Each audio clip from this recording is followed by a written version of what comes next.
Assalamualaikum warahmatullahi wabarakatuh. Sobat RH sekalian, jumpa lagi kita di channel yang keren ini. Keren cadas ya. Oke. Iya. Jadi sobat RH sekalian, pertanyaannya adalah kalau polling kenapa Anies Baswedan yang selalu unggul?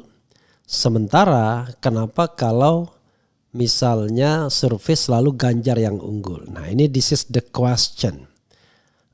Tentu ada plus dan minusnya ya. Ada hal yang bisa dinyatakan. Misalnya begini, misalnya ya.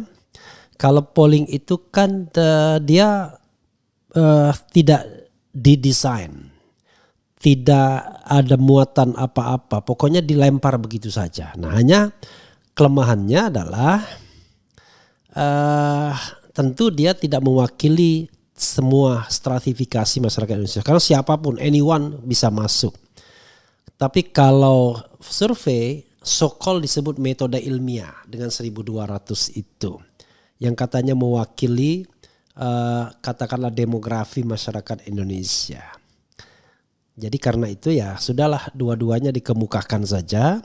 Mana yang Anda mau pegang ya silahkan saja. Nah ini ada polling yang dilakukan ILC, Indonesia Lawyers Club, dan kita tahu ILC itu adalah lembaga atau institusi di bawah naungan atau asuhan Karni Ilyas ya.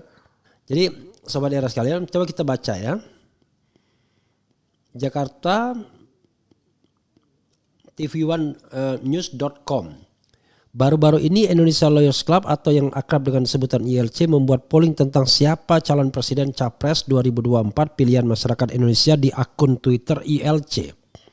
Dari pantauan tv1news.com, akun Twitter ILC menuliskan tweetnya sebagai berikut. Polling ILC, setelah Anies dapat tiket capres 2024, siapa capres pilihan Anda jika pemilu dilaksanakan saat ini?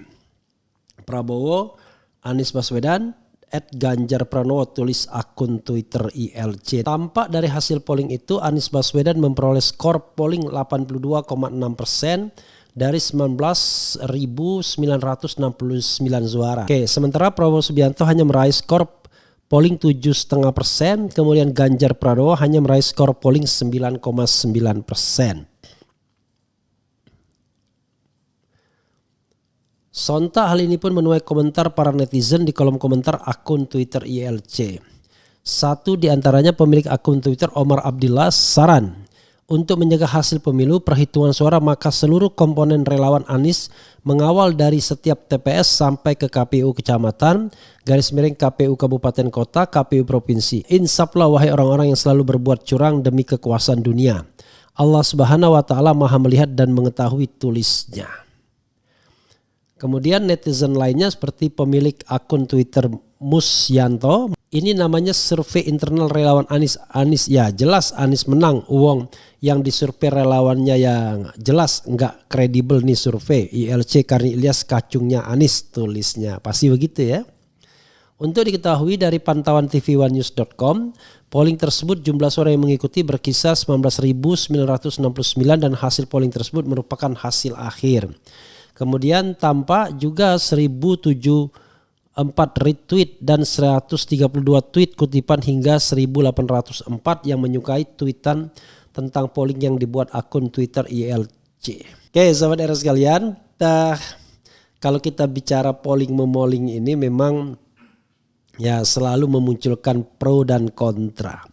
Selalu akan memunculkan pro dan kontra, itu soalnya. Nah, pro dan kontra itu dipicu oleh apa?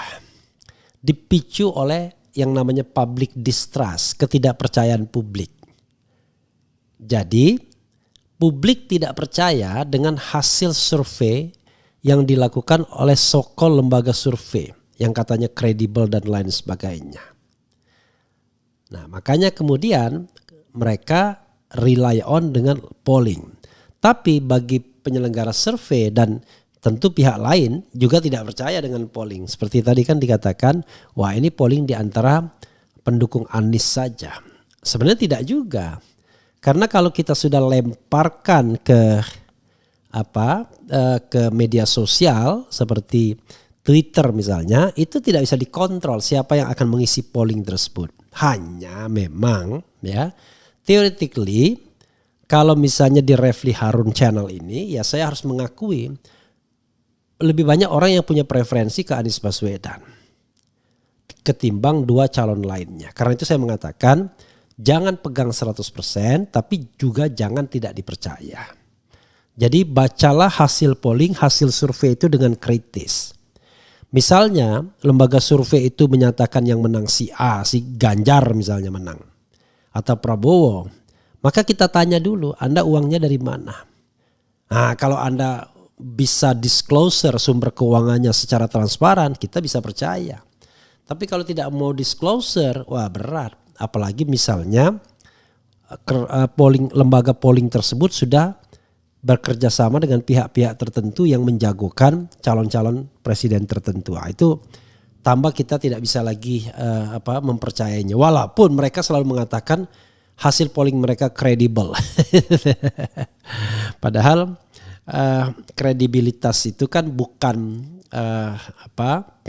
bukan ditentukan oleh mereka sendiri ya, tapi ditentukan oleh sejauh mana publik percaya. Anda mungkin melakukannya secara ilmiah, ya, betul-betul menghindari bias, tapi orang tetap tidak percaya. Artinya orang menganggap Anda tidak kredibel. Tapi sebaliknya, metode Anda barangkali sedikit asal-asalan, tapi hasilnya dipercaya, Anda dianggap kredibel. Nah, yang kita inginkan tentu metodenya benar, ya, secara ilmiah, hasilnya juga memang benar, tidak ada bias. Misalnya karena Anda ada condong dengan pasangan calon tertentu sehingga pertanyaannya dibuat sedemikian rupa sehingga mengarah pada calon tertentu, atau misalnya pengambilan samplingnya cenderung akan menguntungkan calon tertentu, dan berikutnya ya masyarakat percaya akan itu.